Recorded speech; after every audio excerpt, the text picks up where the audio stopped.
What is going on, everybody? Welcome back to another YouTube video. Hope you guys are doing well, because I know I sure am. But anyways, today in this video, which I am looking to make a series out of, we're going to be looking at some of the MHA community's hot takes about the series, whether that be anime or manga. And so before I even get into the video, if you guys want to actually be a part of this style of video, because I kind of wanted to make this a community based thing where I get actual comments from you guys and put them in a video and tell you what I think about them, then if you really want to, just go over to my Twitter. And I also do plan on making this series about multiple mangas and animes like Jujutsu Kaisen or Fire Force or even Seven Deadly Sins. So if you guys are interested in that, hit that subscribe button because you won't be disappointed. So these first couple hot takes are going to come from Reddit. I actually went on the Boku no Hero Academia subreddit and then I posted, give me your hot takes about the series, whether that be anime or manga. And I got a couple of responses, but then a couple of hours later, the Boku no Hero Academia subreddit took it down. So I don't know why they just had to make this video so much harder than it actually could have been, because I feel like we would have gotten way more responses if it just had been up for like at least 2 days. But it is what it is. We got a couple of responses, so let's get into the first one right here. So the first four come from Peter Stark Rogers, and the first one says Eraserhead's quirk is busted and needs a nerf. Now, while I do agree with the opinion that Aizawa has a really broken quirk, it's really strong, no doubt. I think that saying that it needs a nerf is kind of stretching it and going a little bit too far, because he did kind of get a nerf when he fought the Nomu back in the USJ arc, and he got injured really bad to where he couldn't use his quirk like he used to,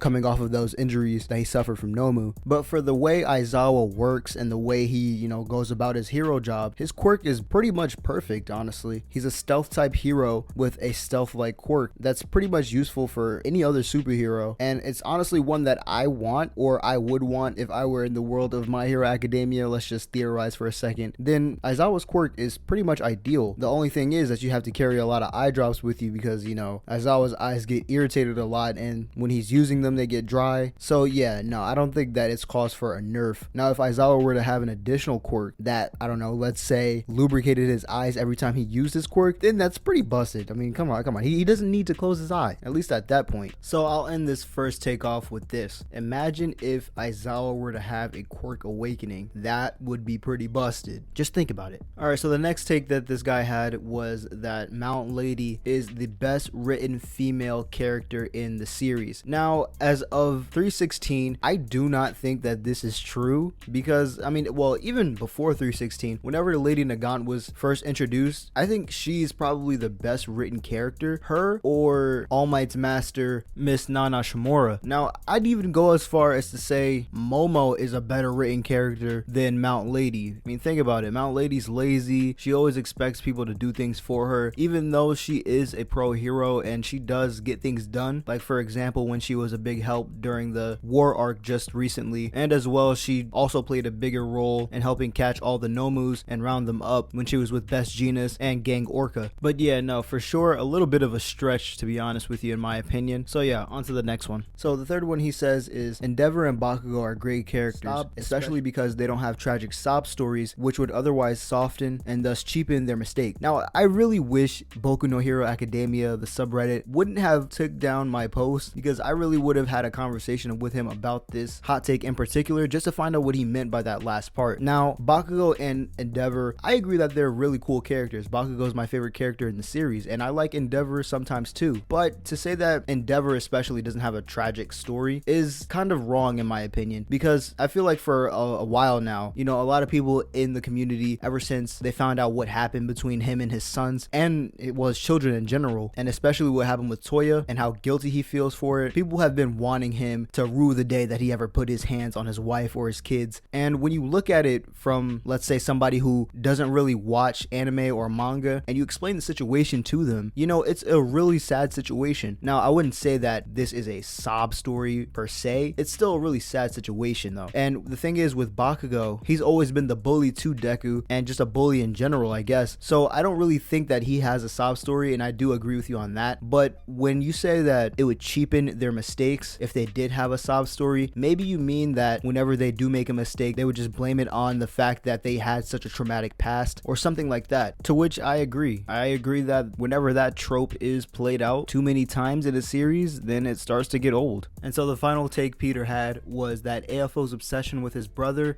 is so sick and effed up, it's endearing. Alabama 100. You know, so reading this comment kind of made me think back to when I was watching an episode in season 5 when Deku first met the first user of One For All, and you know, he was taking him through the flashback of him talking with AFO, and you know, it seemed like he kind of cared for his brother in a way, but in a creepy way. And I couldn't help but think, like, you know, it's kind of cool that AFO does care about his family, but it's kind of bad in the way that he's using them for his own gain. Alright, so this next take is a pretty strong one, and it comes from Monkey D. Raffi on Reddit, and it says, Deku is a trash MC, literally given the most OP quirk, yet he stays doubting himself, and in my opinion, he ain't doing no real training to really master it. He's literally doing schoolwork. I don't know. Deku fell off in season 3. Ooh, I can use my legs to kick. Like, he's so smart, but he never thought to try and kick beforehand. In my eyes, Bakugou's the MC. Oh boy, Vestige is gonna have some words for you, my guy. So, in regards to your comment, I feel like, you know, this comes from a person who isn't really someone who reads the manga, or, you know, I could be wrong, but you kind of make it seem like, especially with that season 3 comment, you only watch anime,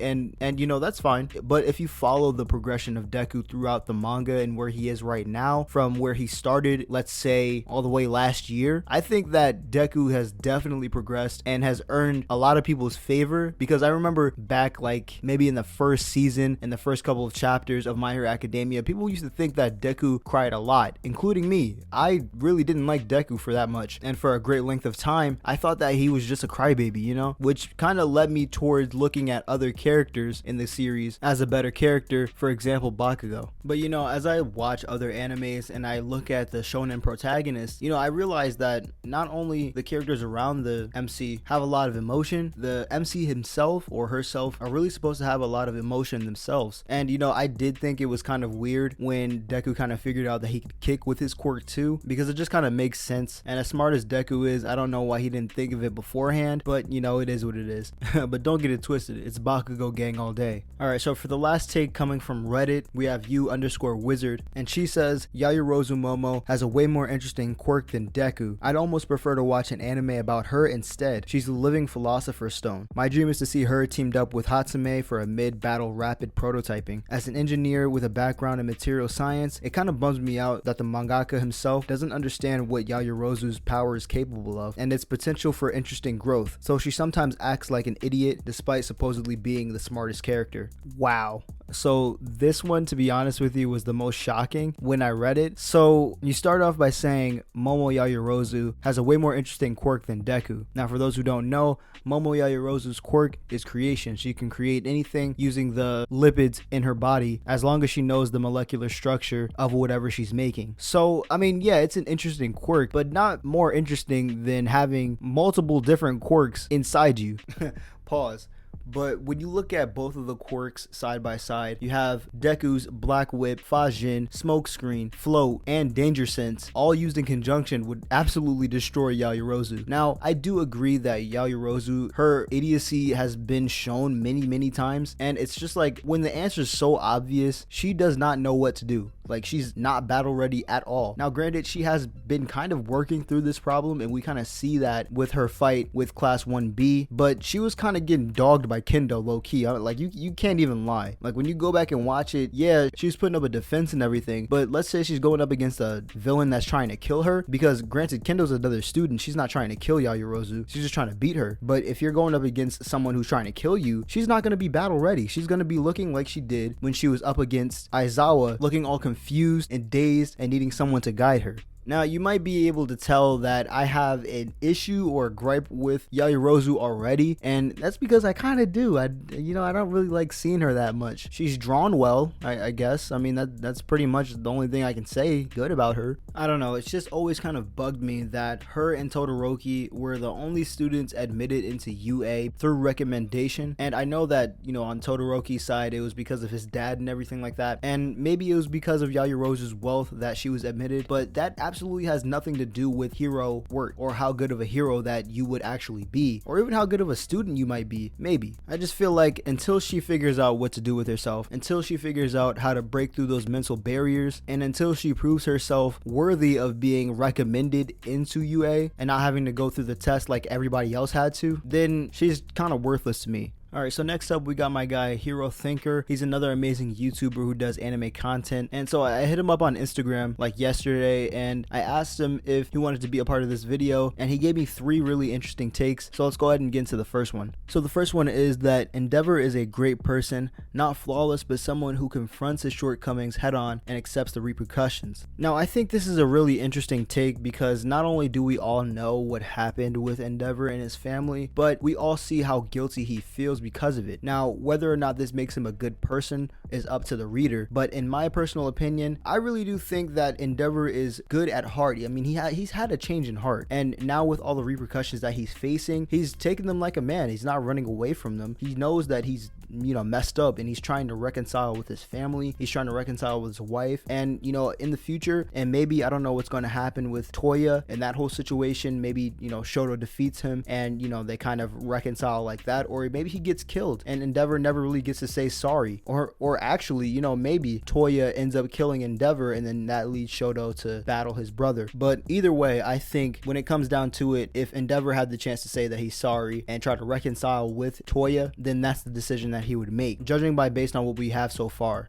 So yeah, definitely an interesting take. Now the second one is that Shigaraki can be redeemed despite all the people that he's hurt and killed. Now I think that, you know, in the case of Deku killing or having to deal with Shigaraki due to Nana Shimura's request, obviously there's only one of 2 routes that the story can actually take, and that's if Deku kills Shigaraki, whether that's because he's enraged due to, I don't know, Shigaraki disintegrating All Might's neck or something, which I do think might actually happen. It's a good chance of it happening, at least, you know, because we know All Might has to die at some point, and you know, who better to kill him than Shigaraki, you know what I'm saying, just to enrage Deku. But the other option of how the story could go is that, you know, Shigaraki and Deku at least come to an understanding and Deku doesn't end up killing Shigaraki. Maybe what Nana Shimura wants is for Deku to kill the Tomura Shigaraki that they've come to know as like the killer and the villain, and bring back the child that was lost when he awakened his quirk and was left alone on the street and found by All For One. And to be honest, I do think that that situation right there where Deku doesn't kill Shigaraki is realistically the only way the story can go, because to me personally, Deku's not a killer. He's not going to be able to kill someone like that, especially when he knows that there can be a better route. Now it all depends on what Shigaraki is showing at the time, because if he's showing